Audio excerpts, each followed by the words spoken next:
on Vomit's rainbow.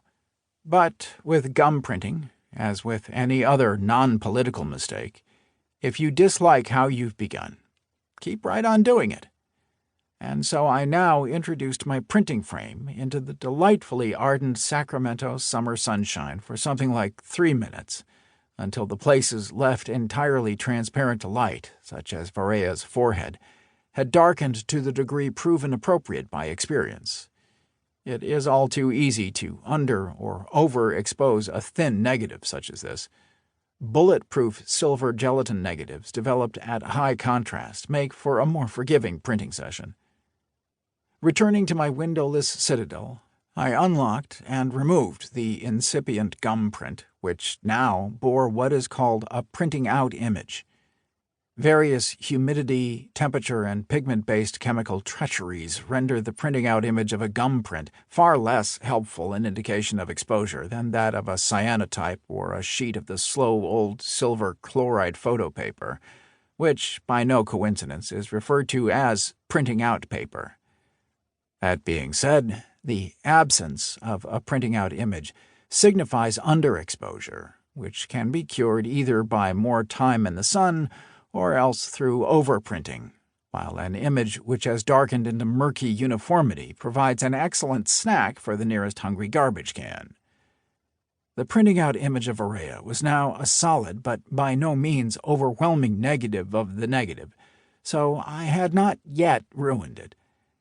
Hastening into my homey darkness, I floated my experiment face down in successive trays of water, 003, until a good half hour had passed.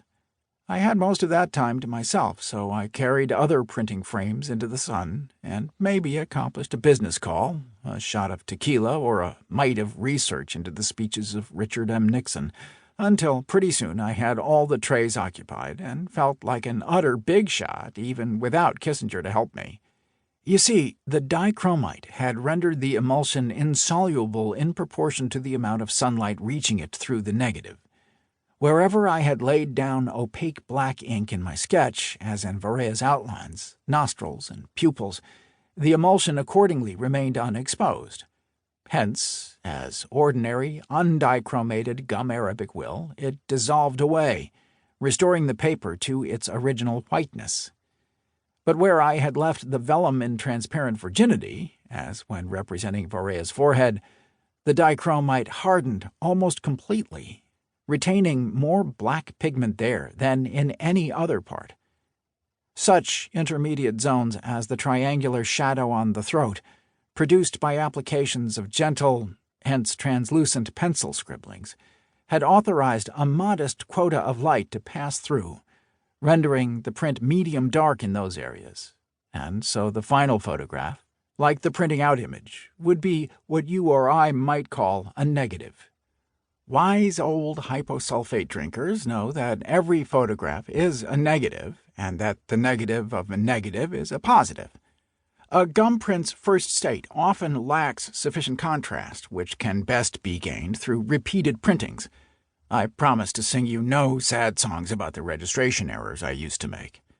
For an example of a first printing, see number 010, whose making followed much the same steps as for Varea's image, except that the mosquitoes in the latter location proffered malaria instead of dengue fever. That Thai bar girl with the niche of liquor shelves behind her remains ghost-like, barely distinct from the medium-grade darkness which less defines than imprisons and conceals her. What to do? Why, just as in any other love affair, one keeps coating, exposing, and dissolving over and over until shadows, midtones, and highlights build up enough. By the way, both images mentioned in this paragraph belong to the category called photogenic drawings. Now, what makes a negative negative-ish is precisely the reversal of tones. Black moons, white coal, milk-white tree silhouettes against a cloudless black daylight sky. As a photographer and a printmaker, I try to carry out my so-called artistic process as lazily as possible, pitying the poor woodcarver condemned to carve away every last inch but for his outlines. Why not avoid that work?